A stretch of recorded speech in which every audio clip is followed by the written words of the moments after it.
হার্দিককে কড়া ভাষায় আক্রমণ প্রাক্তন তারকার। আইপিএলের জন্য ফিট, দেশের জন্য আনফিট।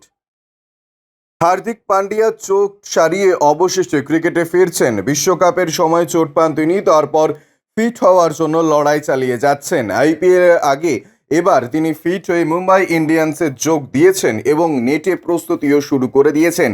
এই নিয়ে দুবার তিনি চোট সারিয়ে আইপিএলে কামব্যাক করলেন। টিম ইন্ডিয়ার হয়ে খেলার সময় অতীতে একাধিকবার তাকে চোটের মুখে পড়তে হয়েছে। এবার পুরো বিষয়টি নিয়ে তাকে কড়া ভাষায় আক্রমণ করলেন প্রাক্তন ভারতীয় পেসার প্রবীণ কুমার।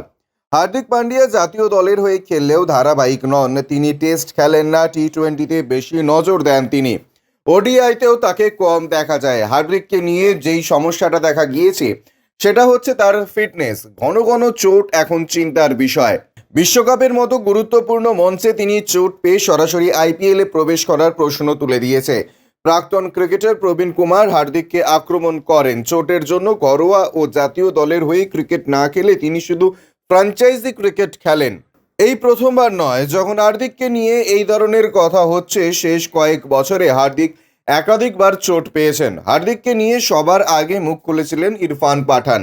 এবার তিনি নিজের পক্ষে প্রবীণ কুমারকে পেলেন। একটি সাক্ষাৎকারে প্রবীণ কুমার বলেন, আইপিএলে 2 মাস আগে তুমি চোট পেয়ে গেলে, দেশের হয়ে খেললে না, রাজ্যের হয়ে ঘরোয়া ক্রিকেট খেললে না, সরাসরি আইপিএলে ঢুকে গেলে। এভাবে তো আর চলতে পারে না। টাকা কামানোটা সমস্যা নয়, এতে দেশের কিছু নেই, তবে রাজ্য এবং দেশের জন্য খেলতে হবে, আইপিএলকে শুধু গুরুত্ব না দিয়ে। ব্যুরো রিপোর্ট, ইউজে নিউজ।